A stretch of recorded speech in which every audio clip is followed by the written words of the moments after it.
এবাৰ চৰকাৰী কৰ্মচাৰীসকলৰ বাবে জনাব বিচাৰিছোঁ এটা অত্যন্ত গুৰুত্বপূৰ্ণ খবৰ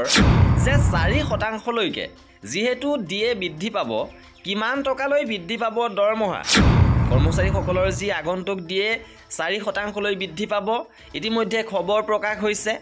এতিয়া কিমান টকালৈকে বৃদ্ধি পাব আপোনাৰ দৰমহা সপ্তম বেতন আয়োগৰ দৰমহা বৃদ্ধিক লৈ গুৰুত্বপূৰ্ণ আপডেট আহিছে সবিশেষ খবৰৰ বাবে ভিডিঅ'টো প্ৰথমৰ পৰা শেষলৈকে চাই থাকিব চৰকাৰী কৰ্মচাৰীসকলৰ বাবে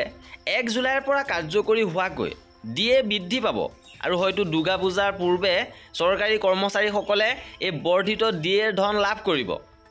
ডিএ কেনেকৈ বৃদ্ধি কৰা হয় যে কেন্দ্ৰই সৰ্বভাৰতীয় CPI IWৰ তথ্যৰ ভিত্তিত ডিএ বৃদ্ধি নিৰ্ধাৰণ কৰে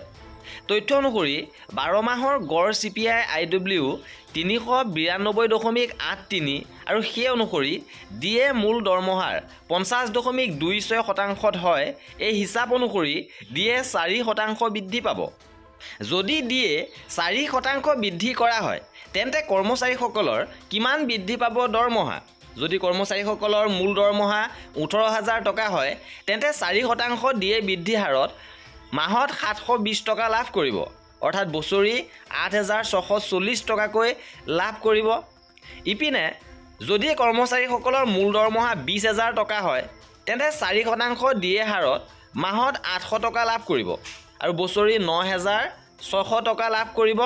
আৰু যদি কৰ্মচাৰীগৰাকীৰ মূল দৰমহা 25000 টকা হয় তেন্তে 4% ডিএ বৃদ্ধি হাৰত মাহত 1000 টকা লাভ কৰিব আৰু বছৰি 10000 টকাকৈ লাভ কৰিব এয়া আছিল আজিৰ ভিডিঅ'টোত আৰু কৰ্মচাৰীসকলৰ এনে ধৰণৰ খা খবৰৰ বাবে আমাৰ চেনেলটো সাবস্ক্ৰাইব কৰি ৰাখিব ভিডিঅ'টো শেষলৈকে চোৱাৰ বাবে বহুত ধন্যবাদ